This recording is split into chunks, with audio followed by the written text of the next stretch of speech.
This time, let's talk about the half turn of point x, which is 4, 0, along the lines x minus 2y equals 4 and 2x plus y equals 4. This time, it's a guarantee that the lines are no longer equal to the axis, and then it's a guarantee probably that our point of intersection is no longer at the origin, unlike the previous example. So we can actually determine the half turn using this formula. You have the half turn. You can start actually with your alpha, and then you have your beta here. Regardless of that, for your x, this is actually equal to minus x plus 2p. But p again is the intersection of both lines. Okay. So what we're going to do here is to probably plot our x. We have 1, 2, 3, 4. This is our x at 4 and 0, and graph the two lines so that we could actually see the actual picture of the half turn as our guide as well.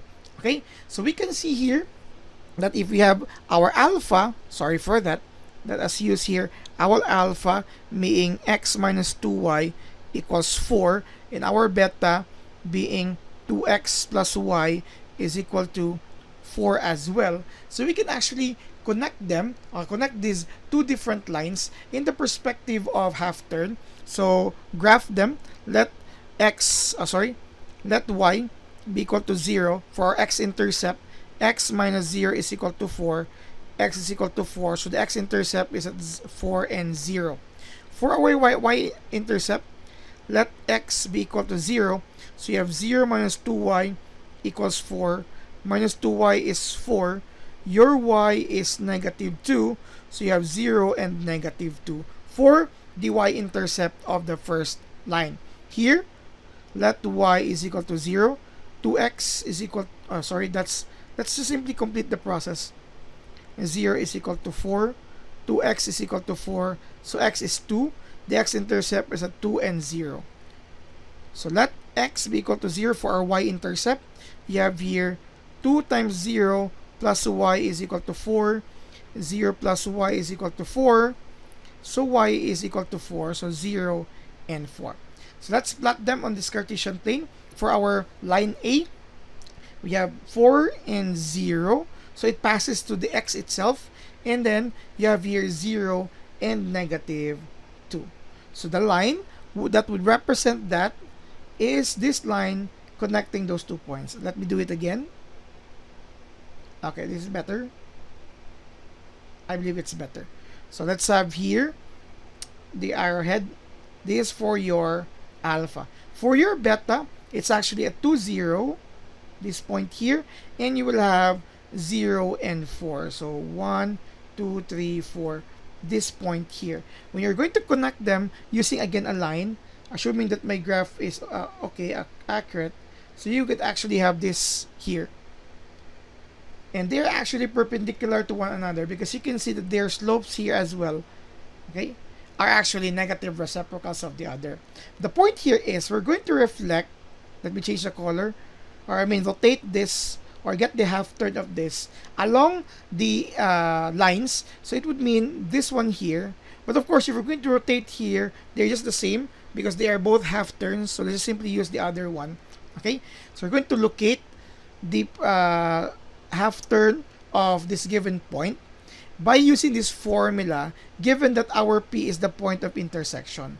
Okay, so we must show that the point is somewhere in the third or fourth column. Let's check it later on. But of course, we need to find our P. The P here is actually the intersection. Right? So you can have the intersection of the two lines. We can use here the process of elimination. You will have here, let me change the color, x minus 2y equals 4. 2x plus y is equal to 4 as well. Let me multiply the second equation here by 2. So you will have x minus 2y is equal to 4. That's 4x plus 2y is equal to 8. By elimination, you will have here 5x is equal to 12. So x is equal to 12 fifths. Okay? This is the x value of the point P, which is the intersection of both. As for the y, let me use this. Okay? So you have x minus 2y is equal to 4. X being 12 fifths minus 2y is equal to 4. Subtracting 12 fifths both sides, you have minus 2y is 4 minus 12 fifths. So you have minus 2y is equal to, by LCD, 20 minus 12, you have 8 fifths. And you're going to divide both sides by negative 2. So you will have here negative 4 fifths. In short, our point P, which is the intersection of the two lines, is at 12 fifths and negative 4 fifths. Surprisingly, it's actually here. My graph may not be accurate because negative 12 fifths rather is 5.4, so somewhere here, and negative 4 fifths is negative 0.8. So assuming it's just like that. So let's now use this formula to find the half turn. So we will have here the half turn. Okay, alpha and beta of your x is minus x plus twice p. So the negative of your x here, 4 and 0, plus twice your p, 12 fifths and negative 4 fifths. Okay?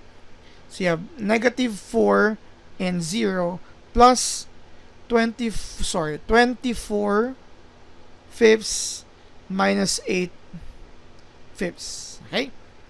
So that's actually negative 20, right? When you're going to combine them, this is negative 20 plus 24, so you will have a result of 4 fifths, and the other one is negative 8 fifths. This is actually on the fourth quadrant still.